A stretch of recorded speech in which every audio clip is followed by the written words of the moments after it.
Padel is growing fast across the UK, but there's a lot more going on behind the scenes than just new courts being built.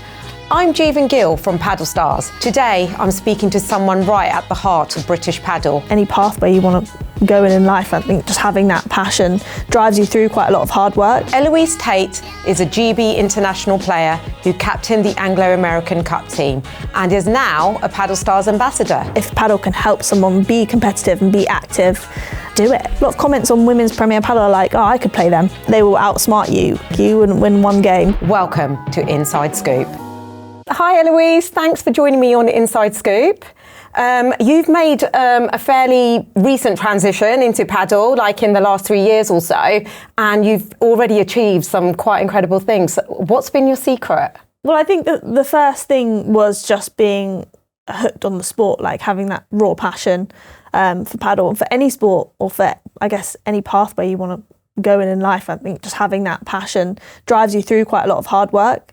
And if I'm going to pick one thing, it's probably just that hard work. Yeah. I've put in so many hours on court in training. I've flown to other countries to get training from different coaches, put myself in situations that felt uncomfortable or maybe I wasn't ready for, but all sort of in the name of trying to just improve.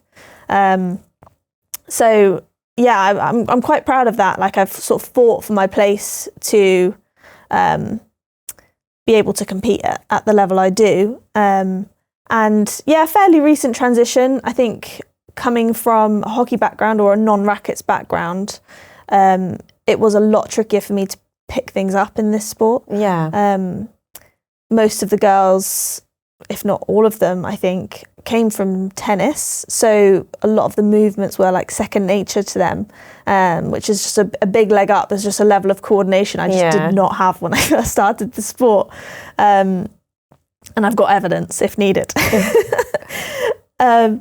So I worked really hard to, I guess, train my muscle memory to be able to make the movements I need to win points. It sounds silly, but that's just pretty much what it is. It's, if you move in the wrong way in padel, you're not consistent, and you lose points, you lose games. So yeah, I had to literally train my body, train my mind, and train the mental side of things. Scoring in padel is very different to hockey, which is just a timed match. Yeah. So dealing with things like juice, pressure points, game points, match points, how to strategically manage your choices and decisions based on where you are in the game. All these things were such learning curves. So I've just worked really hard in the space of time I've had to play catch up. So, and here we are. Yeah, amazing. And how did you actually find padel? Did you pick it up as a hobby? Was it something that you went, when did you first pick up a racket? First picked up a racket in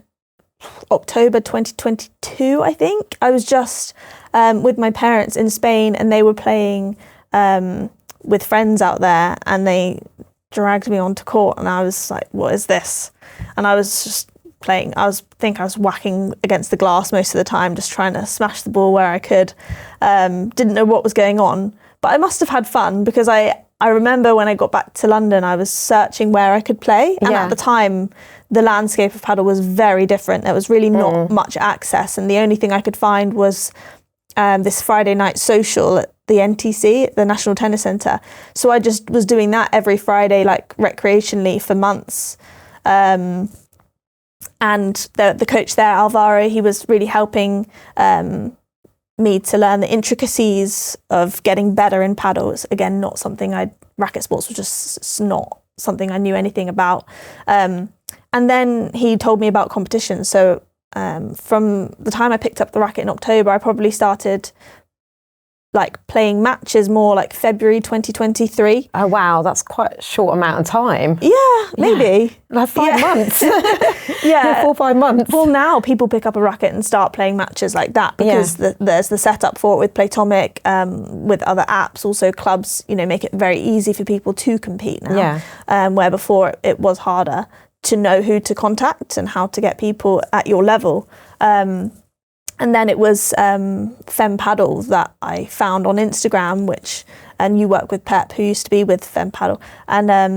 And so that was great because they got this group of women together to go. My first competition was in Sweden. Oh, I mean, wow. of all the places, I didn't even have a competition to play in the UK, but we had one in Sweden. So yeah, I just hopped out there with them, and I guess that was where that drive, that competitive drive, came back to me, because I'd been playing for fun and playing these, like, doing a bit of training in this Friday night social, but it was the first sense of competition I'd had in paddle, and I could see most of the girls there were levels above me.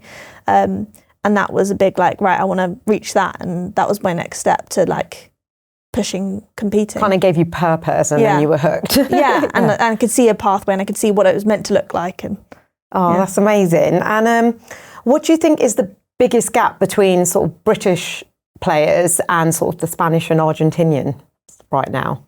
I mean, years of experience. I think most of them have been playing since they were 3-4 years old. Yeah. Some of the coaches have been coaching for 30 years. And in the UK, we've only really had paddle for mainstream for like 3 to 5 years. So we're just way behind in depth of players. We don't have, club players out there are just as good as some of our top players. So yeah, depth of players and coaches, and it's just so widespread there. Like, people just play for fun after work, and it's growing here, but we've still got such a way to go with that. So I think all of those things added up just create a sort of more elite environment. And we're getting there, but we are just pretty much 10-15 years behind. Yeah. Before a game, like when you're all sort of, before you get on court, do you notice anything that they're doing maybe slightly different to prep for a game, which maybe we're not doing yet, being newer to paddle? I don't think necessarily in match prep. Everyone who plays on the FIP tour or even the LTA tour kind of knows what's needed to be done, like activation, nutrition, and then also there's a lot to be said for whatever works for you. Like, some people don't want to prep much at all; they'd rather just get in and go. Other people need like an hour and a half to be near the court and to be in the environment. And so, I mean, they could be doing something, but from what I've seen, everyone has similar routines, and it's also just a bit of whatever works for you. And what does, an average day look like for you? Like your training, your practice schedule, diet? Each week can be quite different, and my schedule really depends on what I have competition-wise. So if I have a week off, my week will look really different to a week where I'm competing. And I've learned a lot from my S&C coach, who's really helped me understand like why and how those routines should differ. So I do a little bit of coaching, but I also have a part-time job. So I'm, as well as focusing on that, I pretty much just wake up and do my mobility, and also really into having in the first half an hour of my day, have a hot water with ginger. And that's really helped. I know it sounds silly, but it's really helped my energy throughout the day. It wakes my body up much more naturally.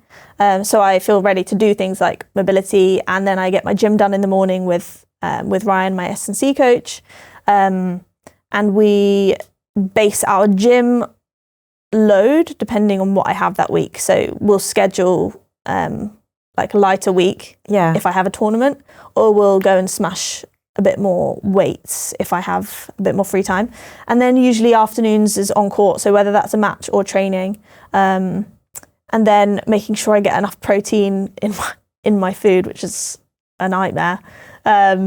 It's hard to get the right things in, but you have to, otherwise you don't get the right gains and you don't get the right recovery. So just making sure that I'm doing everything right, and then fitting in some chill time. It's a super hard commitment, considering, like you said, you are working and you've got to kind of manage the day to day, whilst also training to be like a pro athlete. So it is. But I for a while I was just doing full time, and it's been nice to get back into working too, because it's nice to keep my brain busy. And there is a lot of downtime still in paddle, so it's good to like utilize it. So well, you've recently become an ambassador for Padelstars. Yes. So what made you join us, and to you, what does that role look like? From our first conversations, well, one, we got on all right. And two, you were pushing quite early, like how you saw my value of just being present and being with the community, and that's such a unique, it shouldn't be unique, but a lot of companies do want exposure on online and socials and content, and that has a place. But it was really nice when we spoke that you were like, you can see how I could help this vision of bringing up female participation, and just helping being a role model for people, because we're obviously, most of us players that are travelling, we're not always in the country, and I think people in padel don't have much of a role model, know what the pathway looks like to improving, and like, how, do I just keep playing on Playtomic? Do I just hit it with friends? Like, what does competing look like? It's quite hard to know. So like being able to be present, and you guys obviously offering the right space and environment to do that, it just felt like a good partnership to get into. So yeah, definitely. And also I think for women, they've got to kind of see it to be it and feel like, yeah, it is okay to be competitive, and it is okay to want to take part in these tournaments, no matter how old I am. And I think for us, that's another thing why we were drawn to having a female like GB paddle player. So yeah, I'm really excited to see what we're going to do. Yeah, it's so interesting you say across all ages too, because that is really important. I mean, my mum, shout out to my mum, she loves paddle and her friends love paddle, and as they should. Like there is no age limit on paddle. Like you can be, I've seen TikTok videos of kids as young as 4, like Premier Paddle's sons and daughters hitting on court, and they're unbelievable. But there's no reason why someone at 80, 90 can't be playing. Like it's a sport for everyone, and so that's also super important to me. It's everyone should feel welcome. Women's paddle is obviously still growing in the UK. I mean, our personal Padelstars statistic is like only 28% of our paddle players are female at the moment. Obviously, we want to get that to 50-50 by 2027. What more do you think can be done in the UK as a whole to kind of grow participation? Yeah, I think there's a couple of angles. I mean, like short term, offering more role models, like having more clubs offering more female clinics, there being more female coaches in the country, which just takes a bit of time. Basically, like you said, just being a role model and showing like what's possible, see it to believe it. But I think female participation to me just is the problem's a bit more of like a deeper root. Like I think it's something that needs to be addressed at grassroots level at schools. Like paddle hopefully one day will be in schools, because it's such a good sport to build confidence.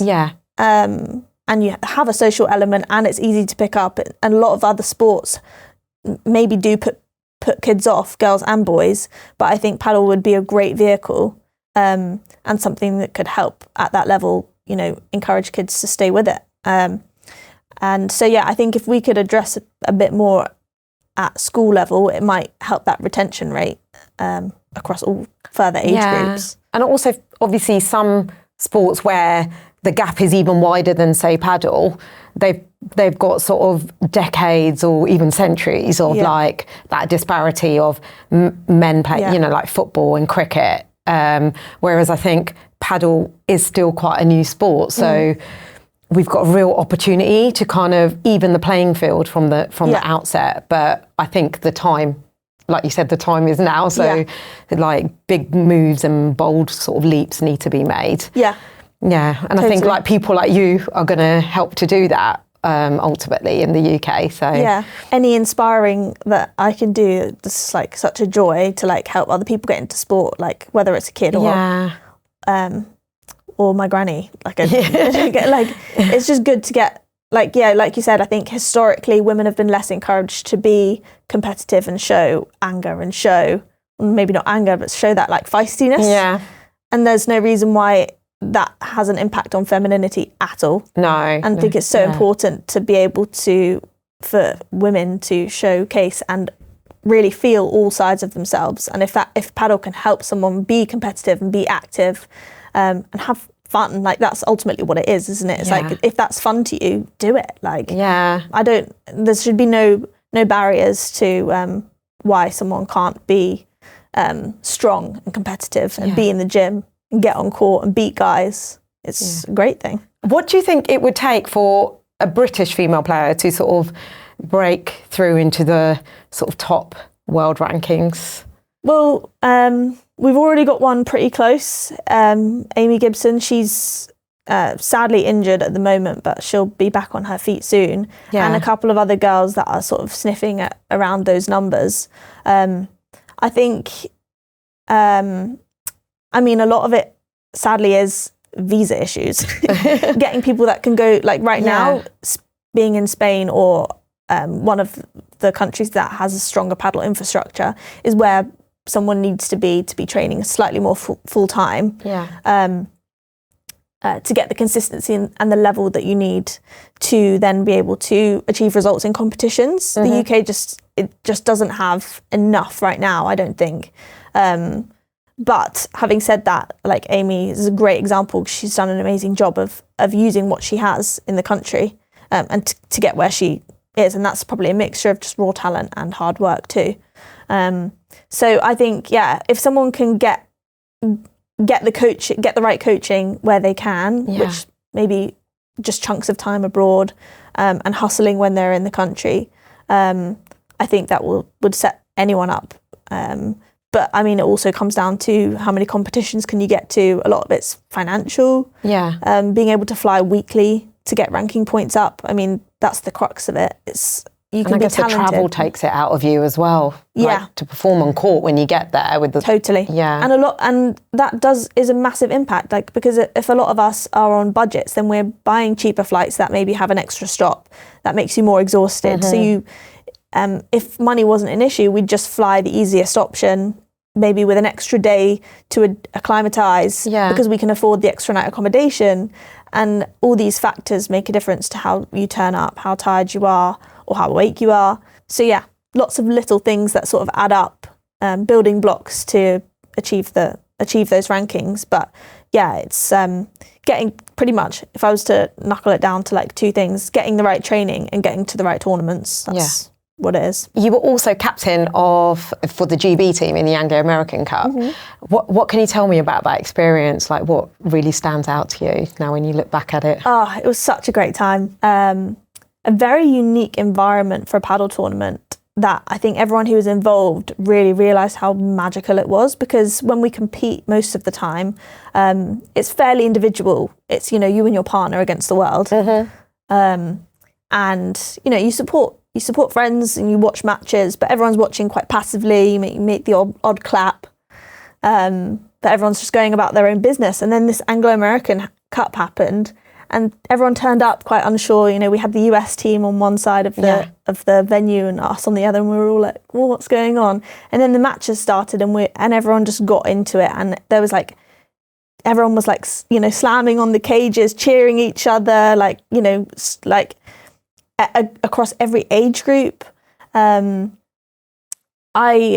had a match with Laura against the top US pair, and we had one side of the cage, or the whole glass and cage, was full of GB team, and the other side was all US, and then the back was all media and the front was all friends and family, and everyone was just screaming. The noise was like deafening. But we never get that in paddle. I mean, even at what I've seen when I've watched the streams at the Euro Cup and the Worlds, like everyone is still quite in their seats, and it's quite like tennis audience, which it should be, because players need to concentrate for their matches. But this was a bit more US. It was a bit more rowdy. And it's such a unique experience, so fun. But it was a friendly rivalry. Like, we were all friends with the US squad, and so we were kind of also like supporting each other in a weird way. But I guess it was just a crazy, unique experience, and really looking forward to the next one. In the end, it came down to, it was a tie the entire way until the last match on the second day. And there must have been, 80 or maybe more, maybe like 120 matches up until that point, and we were at a complete tie. And the last match that it came down to was the over 60s men. And like that age group never get that opportunity to have a crowd, really. Like, sadly, people usually only watch open matches, and even the open matches at Premier Paddle level, the audience for the men is still bigger. So like, to have the over 60s men having the entire court filled with with both squads, again, cheering and screaming. You could see it on their faces. They were loving it. And I just thought, this is what it's about. Like, it doesn't matter what age you are, but we were there, like, playing the sport we loved in a competitive way against another nation. Like, it's just a cool experience. And who won? We won't talk about that part. Oh, you got to make it up in February. We've got some revenge to do, but we're quite excited to break them back. But yeah, they took it in the end. It was a close match, but they took the win. But we can bust past that. What is it? Something that you find that recreational paddle players totally misunderstand about elite paddle? I'm just trying to think, but when I was, before I got into it a bit more seriously, like what I thought, I don't think I had many thoughts. I think I underestimated what it takes to be truly good. I think it's not just hard work. It's like when you get each level that you go up, because there are so many levels. It's not like you learn one thing and suddenly you're able to win these matches and then another jump up. It's very step by step, block by block. But the margins are so small. Like first step is just getting it over the net. Second step is aiming it. Third step is this. And at a certain level, it becomes like, instead of hitting it that high, you need to hit that high. Yeah. And it's those margins that make the difference. And instead of putting that much spin, you need to put that much spin. So it's about technique and strategy. And decision making. Like you need to be able to think quickly, not just under pressure, but you need to adapt to not just one person. You've got two opponents. So you need to adapt to their strengths, their weaknesses, the environment, how the court plays, what shots put them under pressure, how to manipulate the court, literally everything around you to be able to win points. So the margins become really small. So yes, it's technique, but it's decision making is probably an even bigger factor. So I think, if I was going to pick one thing, it's understanding like the nuances of the sport, and it's something that you just don't know until you're in it. Because you're hitting what you think are the right shots, and then you're like, oh, there's a lot more I don't know yet. I would say the word hard work, but it doesn't really encapsulate what I'm trying to say, which is just understanding the niche, the nuances of paddle. Because you're watching Premier Paddle and you're thinking it looks easy. Well, they make it look seamless. Yeah, but it's, then you go, everyone will write like, a lot of comments on women's Premier Paddle are like, I could play them. But you go and try, and I bet they will outsmart you every single day. Like you wouldn't win one game because you'd think you can smash harder, but it makes no difference because they won't give you the opportunity to, and that's the difference. And how would you describe your paddle playing style? And because of that, what does your perfect partner look like? Because ultimately paddle is a team sport as well. Yeah. So I guess success ultimately lies on a partnership as well. Yeah. If I was to pick one thing, I think I'm naturally, what's the word? A naturally slower player, because I didn't come from tennis. I'm not used to, I originally wasn't used to like smashing as hard as tennis players come in and that's their thing. It's just they hit hard. Yeah. So I think I've definitely improved that side of my game now and have much more aggression to my game when needed. But I think I have a ability to slow down the game, which can be annoying for a lot of players because today's game is quite fast and it can be a shock when there's something different in the game. So I do think I have the ability to play smarter and place the ball. Yeah.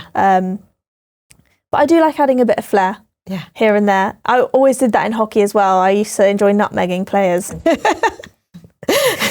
And not that I can do that in paddle, but I do like having a bit of creativity, and obviously you have to take that with a pinch of salt when you're playing a match and you're maybe in like a juice point. I'm not going to be whipping out the tightest drop shot you've ever seen, but I do like having those things in the locker because it's just fun to manipulate the ball, to have the ability to. So where I can, in matches I enjoy doing that. But and in terms of a partner, what type of partner kind of suits your style of play that kind of makes you a phenomenal duo to be up against? I can adapt to pretty much any partner, but I think something that's quite key for me is just being fairly solid across the court. Everyone has weaknesses, but I play on the right, so the left side player does probably need to be a bit more aggressive, which is sort of the norm. the main thing for me is mental, like attitude. I just need someone who is equally as positive and doesn't get their head down when we lose points or lose games, because if the game's still going, the game's still going. And I struggle if people sort of go into their own, inside their own brain and forget that it's a two-person sport. You have to work together to figure out how to strategize, to turn things around when things. It's easy to play with anyone when you're up. The difficulty is when you're down. So attitude's probably the biggest thing for me. And it's probably quite a big one, but 5 years from now, what does success in UK Padel look like for you? Gosh, it's so hard to say because the landscape has changed like in a year.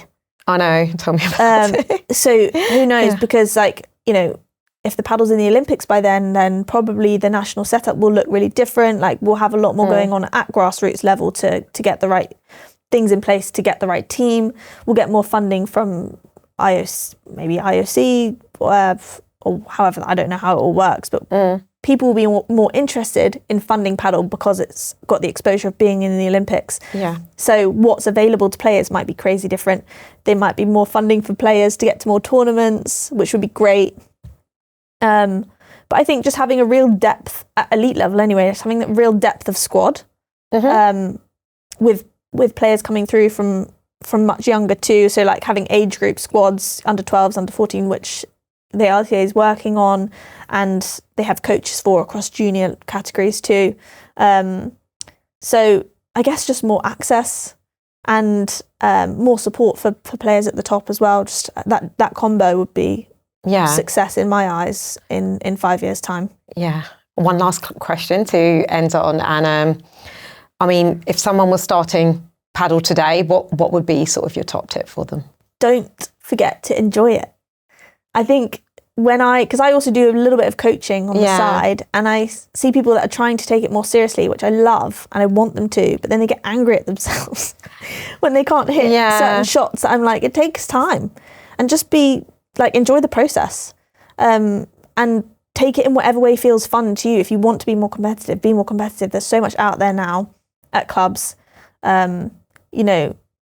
You can, at any club like Padelstars, we've got evening sessions where you can go and play matches against people that are open set matches, up for you. Box leagues, ladders. At club level, local level, as well as LTA tournaments. You've got anything from grade 1 all the way down to grade 6, which is like pretty much beginners. So like if you want to compete, you can, at most levels now.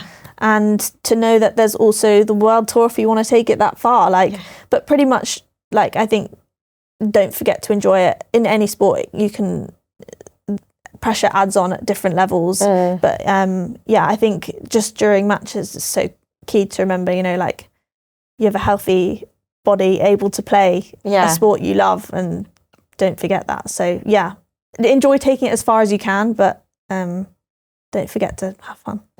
Oh, well, thank you so much for joining me on Inside Scoop. Just before we go, where can people find you on your socials?